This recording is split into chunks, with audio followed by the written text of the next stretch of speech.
ക്ഷണിക്കപ്പെടാത്തതിൽ ഞാൻ വിഷമിക്കുന്നു. അവിടെ പോകാത്തതിൽ അവൾ സന്തോഷിക്കുന്നു. ഇങ്ങനെയൊക്കെ ഇംഗ്ലീഷിൽ പറയണം.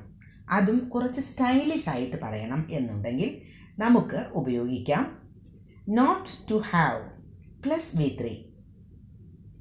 അതുപോലെ തന്നെ not to have been plus V3.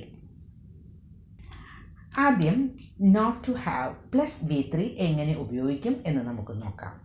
V3 എന്ന് പറയുന്നത് വേർബിൻ്റെ പാസ്റ്റ് പാർട്ടിസിപ്പിൾ ഫോം.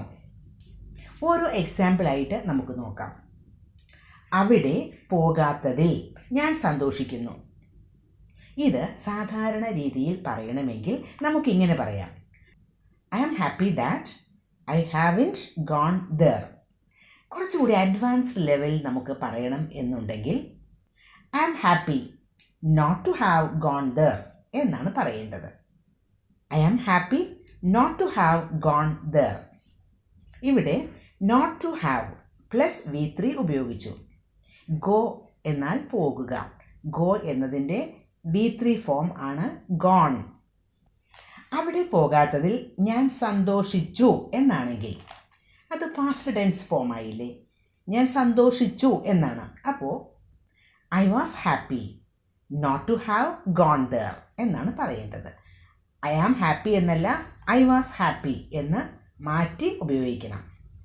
ഇനി അത് സാധാരണ സെൻറ്റൻസിലാണെങ്കിൽ I was happy that I hadn't gone there. I hadn't gone there എന്നാണ് അവിടെ പറയേണ്ടത്. ഇനി വേറൊരു സെൻറ്റൻസ് നോക്കാം. ഗിഫ്റ്റ് കൊടുക്കാത്തതിൽ അവൾ ദുഃഖിക്കുന്നു. She is sad not to have given a gift. She is sad not to have given a gift. ഇനി നോർമൽ സെൻറ്റൻസ് ആണെങ്കിൽ she is sad that she hasn't given a gift. She is sad not to have given a gift. ഇവിടെ ഈ സെൻറ്റൻസിൽ structure ഒന്ന് ശ്രദ്ധിക്കൂ. ആം ഉപയോഗിക്കേണ്ടത് I സബ്ജക്റ്റായി വരുമ്പോഴാണ്. U, V, ദേ ഒക്കെയാണ് subject എങ്കിൽ ആർ എന്ന് ഉപയോഗിക്കണം. ഹി, ഷീ, ഇറ്റ് ഒക്കെയാണെങ്കിൽ ഈസ്. ഇത് പ്രസൻറ്റ് ടെൻസിൻ്റെ കാര്യമാണ് കേട്ടോ.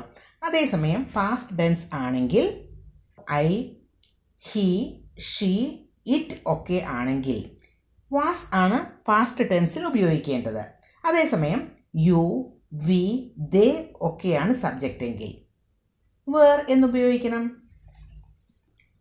ഇനി നമുക്ക് not to have been plus V3 അതെങ്ങനെ ഉപയോഗിക്കും എന്ന് നോക്കാം. ഇത് പാസീവ് സെൻറ്റൻസുകളിലാണ് ഉപയോഗിക്കുന്നത്. ക്ഷണിക്കപ്പെടാത്തതിൽ ഞാൻ വേദനിക്കുന്നു അല്ലെങ്കിൽ ഞാൻ വിഷമിക്കുന്നു. ക്ഷണിക്കപ്പെടാത്തതിൽ, അപ്പോൾ അതൊരു പാസീവ് വോയിസിലെ സെൻറ്റൻസ് ആണ്. I am sad not to have been invited. അവിടെ ബീൻ എന്ന ഒരു വാക്ക് ഉപയോഗിക്കണം. I am sad not to have been invited. Select ചെയ്യപ്പെടാത്തതിൽ ടീം ലീഡർ നിരാശനായി. നിരാശനായി, അപ്പോൾ അത് പാസ്റ്റ് ടെൻസ് ആണ്. Team leader was disappointed not to have been selected. അപ്പോൾ not to have plus V3 എങ്ങനെ ഉപയോഗിക്കും, not to have been plus V3 എങ്ങനെ ഉപയോഗിക്കും എന്ന് മനസ്സിലായല്ലോ.